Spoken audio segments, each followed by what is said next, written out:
الحمد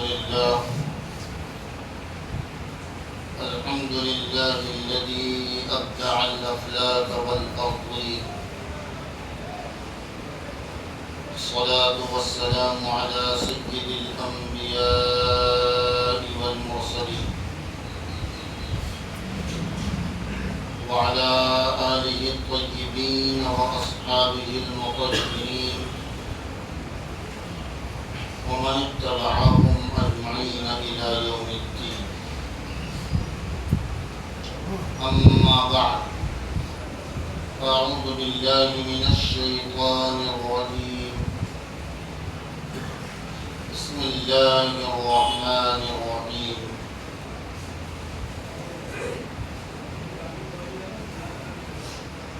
سبحان الذي أسرى بعبده ليلا من المسجد الحرام إلى المسجد الأقصى الذي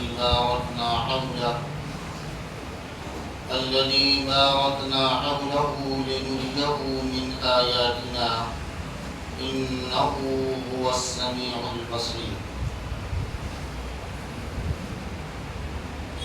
وقال الله تعالى في الموضع الآخر: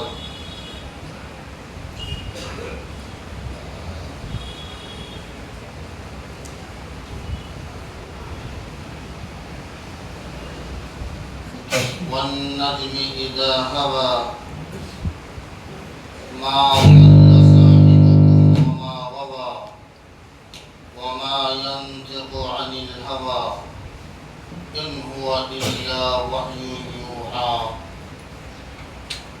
علمه شديد القوى. صدق الله العظيم وصدق رسوله النبي الأمين الكريم ونحن على ذلك لمن الشاهدين والشاكرين والحمد لله رب العالمين.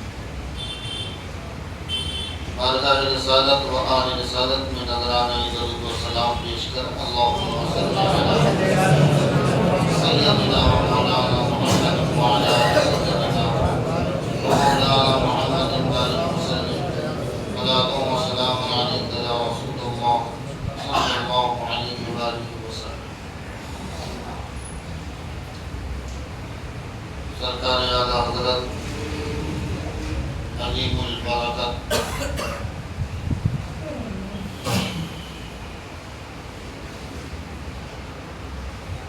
سرسبز گلشن قادریت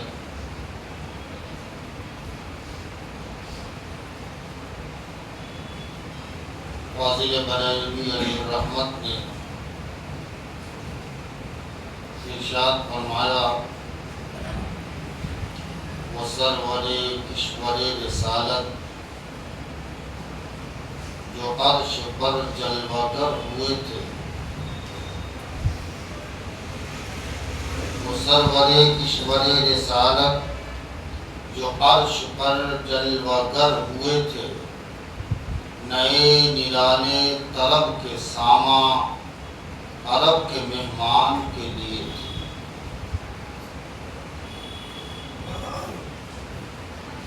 حضور شیخ الاسلام والمسلمین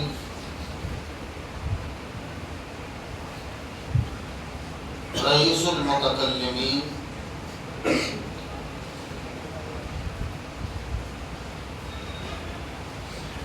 زبدۃ العارفین حفظہ اللہ نے اپنے کلام میں پیغمبر صلی اللہ علیہ وآلہ وسلم کی تعریف و توصیف اس انداز میں فرمائی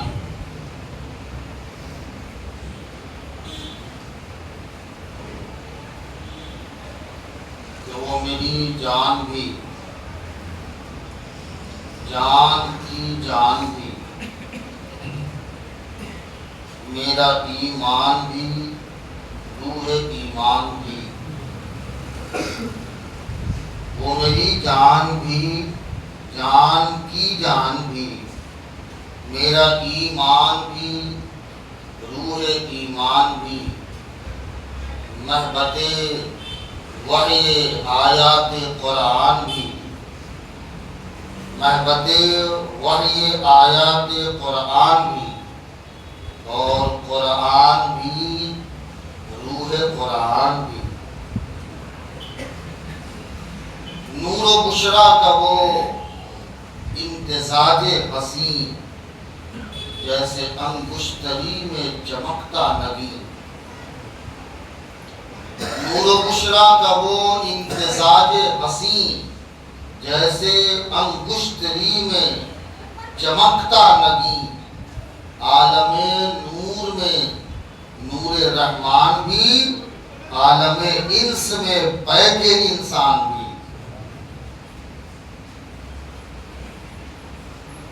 اور مقام مصطفیٰ سمجھایا تو کہا نہ نبی کو ملی وسعت دم زدن، نہ نبی کو ملی وسعت دم زدن، نہ ملک کی زبان کو مجال سخن، لی مع اللہ وقتن سے ثابت ہوا ہے تمہارے لیے ایک وہ آن بھی۔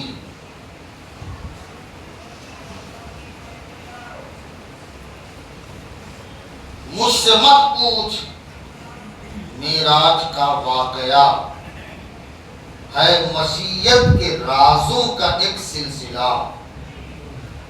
مجھ سے مت پوچھ معراج کا واقعہ، ہے مشیت کے رازوں کا ایک سلسلہ۔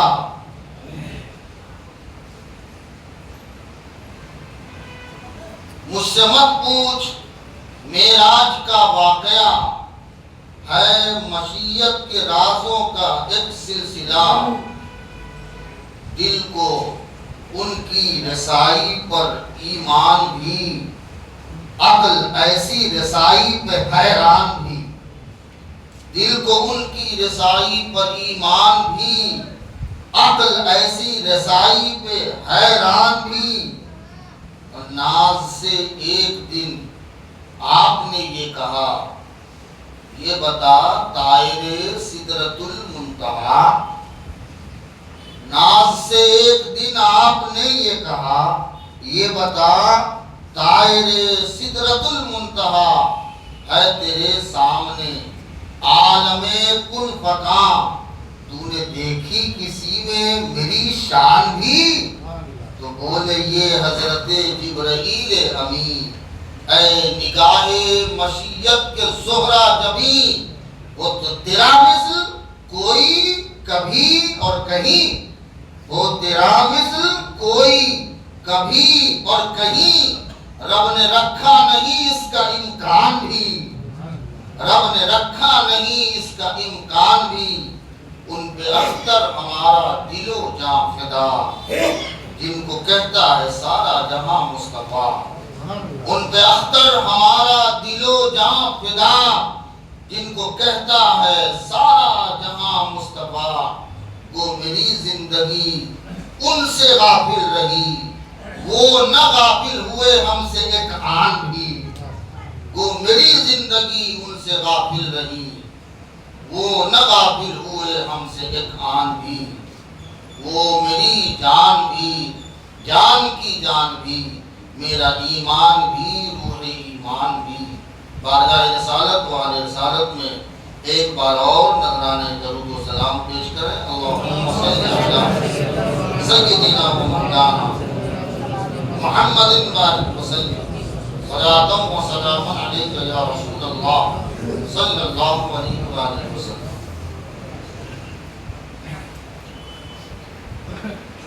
بارہ نبوی میں جب طائف سے پیغمبر واپس ہوئے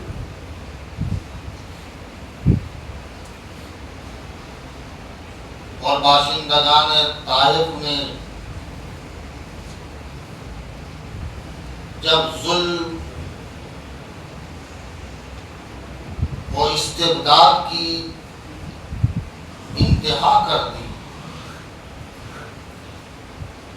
پیغمبر رنجیدہ ہوئے اور شہری قانون کے لحاظ سے یہ لازم کیا گیا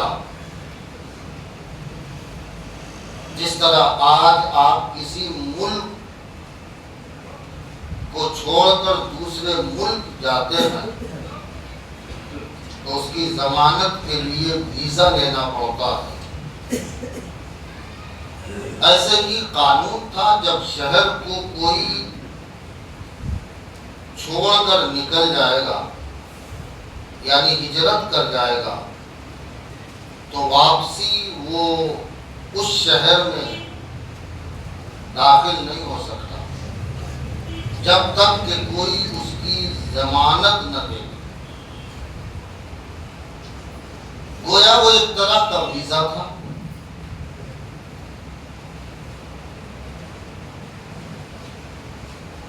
پیغمبر صلی اللہ علیہ وآلہ وسلم کی ضمانت کے لیے ایک شخص کھڑا ہوا اور اپنے 2 بیٹے کو بھیجا اور کہا جاؤ محمد جب مکے میں داخل ہو تو تم اس کے لیے کھڑے رہنا اور اسے کوئی گزند نہ پہنچائے، کوئی تکلیف نہ پہنچائے۔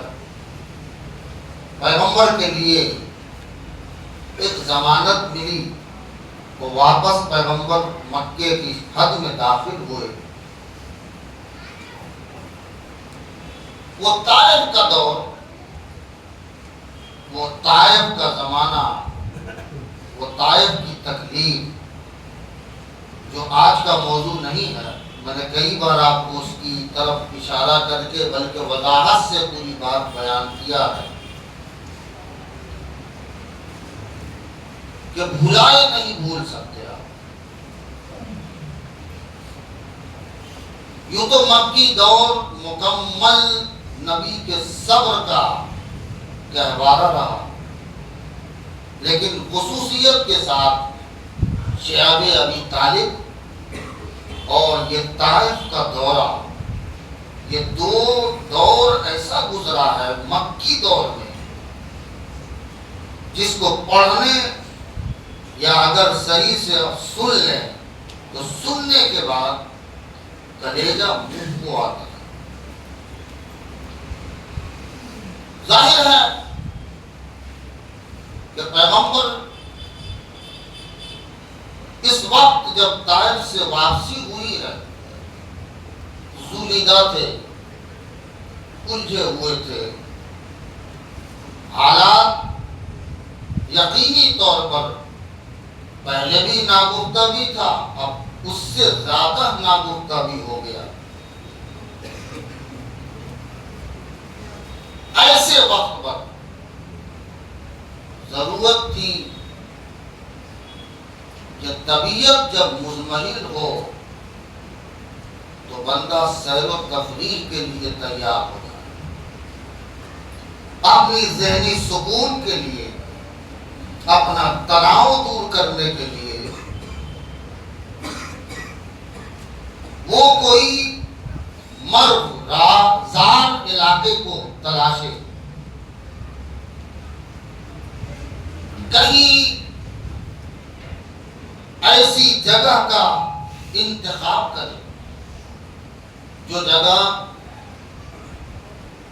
اور جگہ کے بنسبت نمایاں ہو۔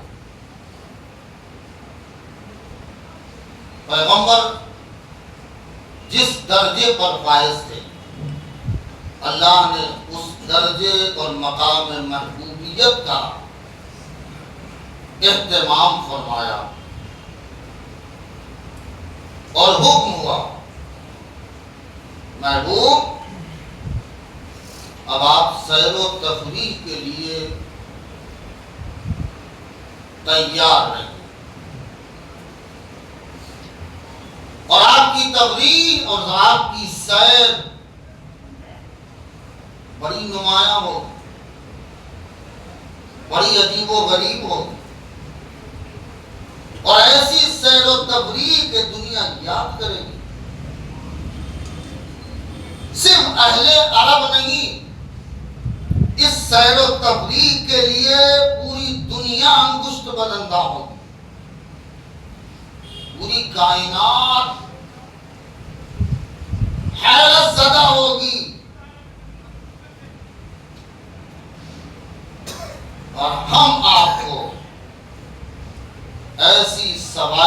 دیکھیں گے کہ جس سواری کی رفتار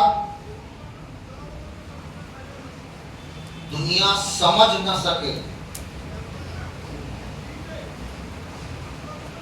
وہ سواری بھی محیر العقول ہوگی، اور پھر آپ کو ایسی تفریح کرائیں گے کہ جس جگہ اور جس منزل کی تفریح اور سیر کے لیے لوگوں کو زمانہ لگتا ہے، ہم چند لمحے میں آپ کو سیر و تفریح کرائیں گے۔ اب آپ سوچئے کہ جب یہ خوشخبری آپ کو ملے تو آپ کا حال کیا ہو؟ خوشی سے آپ بھولے نہ سمائیں گے، پھر حال یہ ہوگا کہ اس خوشی میں تو نیند کہاں اڑ جائے گی، آپ سوچ ہی نہیں سکتے۔ مگر مقام محبوبیت دیکھیے کہ جس نبی کے رات کا ذکر قرآن نے کیا تو کہا یا ایھا المزمل قم اللیل الا قلیلا نصفہ او انقص منہ قلیلا او زد علیہ ورتل القرآن ترتیلا۔ اے سفید چادر اے کالی چادر اوڑھنے والے، اے مزمل والے لباس پہننے والے، زیبتن کرنے والے، رات میں قیام تھوڑا کیجیے، رات میں قیام کم کیجیے۔ آپ ایسا کیجئے نا کہ آپ دو حصوں میں رات کو تقسیم کر لیجئے، آدھا حصہ قیام میں ہو اور آدھا حصہ آرام میں ہو۔ بخاری کی وہ حدیث اس بات کی حمایت کرتی ہے جس میں حضرت ام المومنین عائشہ الکبریٰ رضی اللہ تعالی عنہا نے روایت کیا کہ پیغمبر کو میں دیکھتی رات بھر قیام اور سجدے میں رہتے، اور میں یہ کہتی کہ اللہ نے آپ کو معصوم نہیں بنایا ہے، یہ اتنی مشقت آپ کیوں مول لے رہے ہیں؟ تو فرماتی ہے کہ پیغمبر کا یہ ارشاد ہوتا، اے عائشہ کیا میں اللہ کا شکر گزار بندہ نہ بنوں؟ ایسا محبوب کہ رات میں سوئے نہ، اور اللہ تعالیٰ یہ اختیار دے کہ محبوب اتنا جاگا نہ کیجئے، اتنی شب بیداری نہ کیا کیجئے، میرے محبوب اتنا قیام نہ کیا کیجئے کہ آپ کے پائے مبارک میں ورم آ جائے، سوجن آ جائے۔ محبوب میں کسی کو یہ اختیار نہ دیا ہوں، نہ قیامت تک دوں گا، چاہے پوری رات کوئی کھڑا رہے، 24 گھنٹہ کوئی کھڑا رہے، وہ ایک لمحہ بھی اپنے لیے وقت نہ کرے، سب میرے لیے وقت کر دے، قربان کر دے سارے وقت کو میرے لیے، پھر بھی میں اسے تو کچھ نہ کہوں گا، نہ میری طرف سے کوئی جواب ملے گا۔ یہ آپ کا مقام ہے کہ میں آپ کو یہ انتخاب کا وقت دیتا ہوں اور آپ کو یہ حق دیتا ہوں کہ آپ پوری رات قیام نہ کیا کریں، بلکہ دو حصوں میں رات کو تقسیم کر لیں، آدھے میں قیام کرے، میری حمد و ثنا کرے، اور آدھے میں آپ آرام کر لیا۔ لیکن پیغمبر عبادت کے اتنے حریص تھے، یہ تو اللہ نے مقام محبوبیت سے نوازا تھا تو اسے سب معلوم۔ ارشاد ہوا، دیکھیے آیت کا تیور دیکھیے، قم اللیل الا قلیلا نصفہ آدھا او انقص منہ قلیلا، یا اس سے بھی کچھ کم کر دیجیے، آدھے سے بھی کچھ کم کر دیجئے اور کم حصے میں نماز اور قیام رکھیے اور زیادہ حصوں میں آرام رکھیے. اوزد علیہ، لیکن مقام عبدیت آپ کی اتنی بلند ہے کہ آپ تو نہیں مانیں گے، آپ تو اسے قبول نہیں کریں گے. تو ایسا کیجئے اوزد علیہ، آدھے سے تھوڑا بڑھا لیجیے، آدھی رات سے تھوڑا مزید بڑھا لیجیے اور مزید بڑھا کر کچھ زیادہ حصے رات کے نکال کر قیام اللیل کیجیے اور کچھ حصہ اس میں سے نکال کر جسم کو آرام بھی دے دیجیے. آدم علیہ السلام سے لے کر حضرت عیسیٰ علیہ السلام تک پیغمبروں کا سلسلہ جاری رہا. ہر نبی نفس نبوت میں برابر ہے، ہر رسول نفس رسالت میں برابر ہے. ایک موج برابر، ایک بال برابر بھی نبوت اور رسالت میں نہ کوئی نبی اور رسول کسی سے کم ہے نہ زیادہ ہے. لیکن عظمت و بزرگی دیکھیں آپ کہ قرآن نے کہا تلک الرسل فضلنا بعضهم علی بعض، یہ وہ رسول ہیں جنہیں ہم نے مسلسل بھیجا ہے اپنے پیغام رسانی کے لیے. بعضهم علی بعض، ہم نے ایک دوسرے کو درجے کے اعتبار سے فضیلت عطا فرمائی ہے. کچھ ان میں وہ ہیں منہم من کلم اللہ، جس سے میں نے کلام کیا ہے. اب آپ سمجھ رہے ہیں، منہم من کلم اللہ، کچھ تو وہ ہے جنہیں میں نے درجہ دیا کہ میں نے اس سے کلام کیا ہے، وہ کلیم اللہ ہے. وَرَفَعَ بَعْضَهُمْ دَرَجَاتٍ، اور کچھ وہ ہیں کہ ایسے رسولوں پر درجوں ہم نے انہیں فضیلت بخشی ہے. اور وہ مفسرین کا قول ہے کہ وہ درجوں فضیلت والے محمد عربی ہیں جنہیں تمام نبیوں اور رسولوں پر اللہ نے درجوں فضیلت عطا فرمائی. ذرا دیکھیے میرے محبوب، آپ کا درجہ میری بارگاہ میں بڑا ہے. آپ کا مقام، آپ کی رفعت، آپ کی بلندی، آپ کی عظمت و بزرگی میری بارگاہ میں بہت ہے. میں نے کسی 1,24,000 کم و بیش انبیاء کرام میں کسی کو یہ عظمت و بزرگی نہیں دی کہ میں نے اسے کہا ہو کہ آدھی رات تقسیم کر لو عبادت اور آرام کے لیے، یا پھر کچھ کم کرو یا زیادہ کرو. لیکن آپ کا مقام اتنا رفع والا ہے کہ میں آپ پر چھوڑتا ہوں اور آپ کو اختیار دیتا ہوں کہ آپ مختار بنائے گئے ہیں. آپ چاہے تو آدھا وقت کریں، آپ چاہے تو آدھا عبادت کے لیے وقت کریں، آپ چاہے تو آدھے سے کم کریں یا آپ آدھے سے زیادہ کر لیں، یہ آپ کو اختیار ہے.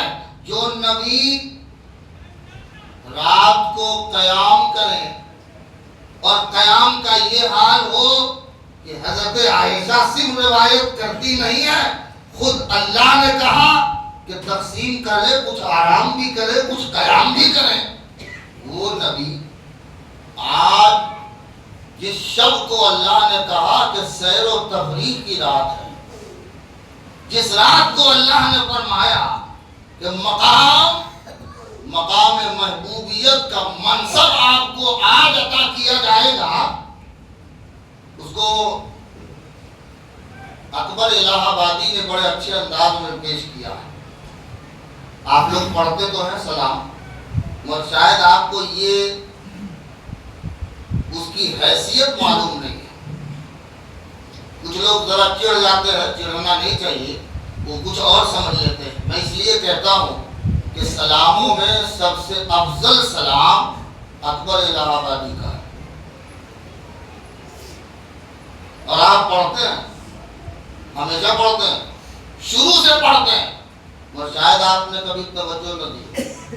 آپ پڑھتے ہیں یا نبی، بولیے آگے بولیے یا رسول، پھر بولیے یا حبیب سلام علیکہ، صلوات اللہ علیہ یا نبی سلام. اب ذرا دیکھیے اس کی ترتیب کتنی اہم ہے. اس کی ترتیب دیکھیے. محبوب آپ نبی کب بنے؟ محبوب آپ نبی کب بنے؟ کنت نبی و آدم بین الماء والطین. ایک روایت میں کنت نبی و آدم بین الروح والجسد. میں اس وقت نبی تھا جب آدم آب و گل کی منزل طے کر رہے تھے. مقام نبوت اللہ نے منصب نبوت پیغمبر کو نہ جانے کب عطا کیا، جب کچھ کا وجود نہیں تھا. اور اکبر الہ آبادی نے کہا یا نبی، یہ وہ مقام ہے جو مقام اولیت ہے. یہ وہ مقام ہے جو سب سے پہلے نبی کو عطا کیا گیا کہ نبوت کے منصب پر اللہ نے سرفراز کیا. اور وہ منصب نبوت اس وقت تھا جب ابھی حضرت آدم کی تخلیق بھی نہیں ہوئی. اب کہا یا نبی سلام علیکہ. اب یہ یاد رکھیے گا کہ عوامی سطح پر پیغمبر کے منصب پہ کب پہنچتا ہے معلوم ہے آپ کو؟ جس کو آپ کہتے ہیں اعلان نبوت. اعلان نبوت کا اناؤنسمنٹ کرنا، جو باران کی چوٹی پر پیغمبر نے کھڑے ہو کے کہا تھا کہ میں اللہ کا پیغمبر ہوں. اور سن لو، تم لوگ مجھے کیسا سمجھتے ہو؟ 40 سالہ زندگی ہم نے تمہارے بیچ گزارا ہے، تو مجھے کیسا گمان کرتے ہو؟ پوری قوم نے کہا تھا کہ آپ تو امین ہیں، آپ تو صادق ہیں، آپ تو سچے ہیں، آپ سے جھوٹ کا صدور کبھی ہوا نہیں ہے. پیغمبر نے فرمایا کہ جب تم مجھے ایسا سمجھتے ہو کہ میں بڑا سچا ہوں، کبھی جھوٹ نہیں بولا، تو کیا میں تم کو ایک ٹیسٹ کر لوں؟ کہ اگر میں کہوں پہاڑ کے اوپر میں ہوں اور میں تم سے یہ کہوں کہ یہ پیچھے پہاڑ کے کچھ دشمن ہیں جو تم پر حملہ آور ہونا چاہتے ہیں، حالانکہ تم اسے دیکھ نہیں رہے ہو، مگر میں دیکھ رہا ہوں، مگر تم نہیں دیکھ رہے ہو. اب سنو، میں دیکھ رہا ہوں مگر تم نہیں دیکھ رہے ہو، اور میں کہوں اس چیز کے بارے میں جو تمہیں نظر نہیں آتی، مانو گے؟ بھائی تو زبان ہو کے پوری قوم نے کہا کیوں نہیں. جو آپ دیکھے ہو اور میں نہ دیکھا ہو، ہم نے نہ دیکھا ہو، اور آپ کو ہم اتنا سچا صادق امین مانتے ہیں کہ اگر آپ کہیں گے کہ ہاں ہے تو ہم مان لیں گے کہ ہے، بھلے ہم نے دیکھا بھلے دیکھا نہیں ہے. پیغمبر نے فرمایا قولوا لا الہ الا اللہ تفلحوا. تو پھر سنو، کہہ دو اللہ کے سوا کوئی معبود نہیں ہے. بس قوم میں افراتفری مچ گئی. یہ کون سی بات کہہ رہا؟ یہ کیسی باتیں ہو رہی ہے؟ پیغمبر نے جو پاران کی چوٹی سے اپنے نبوی ہونے کا اعلان کیا، اس اعلان کو منصب رسالت کہیے. یعنی نبی تو پہلے ہی سے تھے، اب رسالت کے منصب پر اللہ نے فائز فرمایا. الہ آبادی کی نظر پڑی تو اس نے کہا، پہلے جب دیکھا نبوت تو نہ جانے کب ملی، تو کہا یا نبی سلام علیکہ. اور جب دیکھا منصب رسالت پر نبی فائز ہو رہے ہیں تو اب کہا یا رسول سلام علیکہ. اور جب 12 نبوی کو جب یہ دیکھا اکبر الہ آبادی نے کہ اب اللہ تعالی مقام محبوبیت کے منصب پر نبی کو فائز کر رہا ہے، اور جبریل و میکائیل کو بھیج کر براق کے ذریعہ اپنی بارگاہ خاص میں بلا رہا ہے، دعوت دے رہا ہے، تو پھر جب اس کی نظر پڑی تو اس نے کہا سن، پہلے تھا یا نبی سلام علیہ، اب یا رسول سلام علیہ. اب جب معراج کے سفر کو دیکھو گے تو کہنا یا حبیب صلوات اللہ علیہ. میں اس لیے اس سلام کو سب سے بہتر سمجھتا ہوں. اب اس کا مطلب یہ نہ سمجھیے گا کہ دوسرے کسی سلام سے مجھے چڑ ہے. کچھ لوگ معنی مطلب بہت جلدی الٹا نکالتے ہیں، تو یہ کمزوری نکالنے والوں کی ہوگی. میرا مقصد کسی اور سلام کی مخالفت نہیں ہے. یہ اس کو میں اپنے اعتبار سے موقف نظریہ ہوتا ہے. ہو سکتا ہے کسی اور کے نظریے سے کوئی اور بھی سلام ہو, اس سے مجھے بھی کوئی اختلاف نہیں ہے. تو یہ اس لیے اکبر الہ آبادی کے اس سلام کو میں فوقیت دیتا ہوں. حالانکہ میں کئی سلام ہے جو پڑھتا ہوں, آپ نے فجر میں دیکھا ہوگا کہ اکثر سلام بدل بدل کے بھی پڑھتا ہوں, کہ لوگوں کو عادت ہو گئی ہے کہ ایک ہی چیز لے کے حضرت گھوم رہے ہیں, تو نئے نئے کی لذت تھوڑی زیادہ محسوس ہوتی ہے. بہرکیف یہ مقام محبوبیت ہے, یہ مقام محبوبیت ہے کہ اس منصب محبوبیت پر اللہ نے رسول کو سرفراز فرمایا اور کہا میرے محبوب میں جبریل کو بھیج رہا ہوں اور ساتھ میں میکائیل جو نبی رات بھر سوئے نہیں, جو نبی رات بھر سوئے نہیں. آج مسئلہ برعکس ہے. نبی نے چادر اوڑھ لی, نبی نے چادر اوڑھ لی اور اوڑھ کے نبی سو گئے. سر شام پیغمبر کا چادر اوڑھ کے سو جانا یہ بہت معنی رکھتا ہے. اور اوڑھ کے یہ بتانا کہ سنو دراصل میں طالب نہیں ہوں, کیونکہ میں طالب ہوتا تو قیام میں ہوتا, میں طالب ہوتا تو انتظار میں ہوتا. اسی کو اقبال کی نظر پڑی تو کہا آ سراپا انتظار و منتظر, سن لو محبوب کا انتظار لامکاں ہو رہا ہے, محبوب کا انتظار لامکاں ہو رہا ہے. جبریل میکائیل کو لے لو اور میکائیل کو لے کر جنت سے براق لو اور جاؤ میرے محبوب کی بارگاہ میں, میرے محبوب کو اس پہ سوار کرنا اور سوار کر کے سب سے پہلے مسجد اقصی لے جانا. اللہ نے وہ موقع دیا, سیز فائر ہو گیا.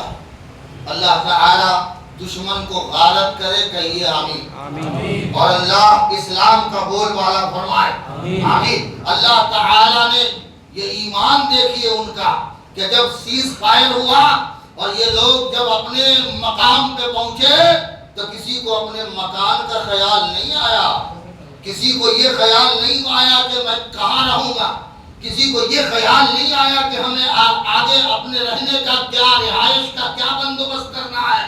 اس ایمان پر ہمارے ماں باپ قربان ہو جائیں. کہا دیکھو مسجد کہاں تھی, ہمیں سب سے پہلے خدا کا گھر بنانا.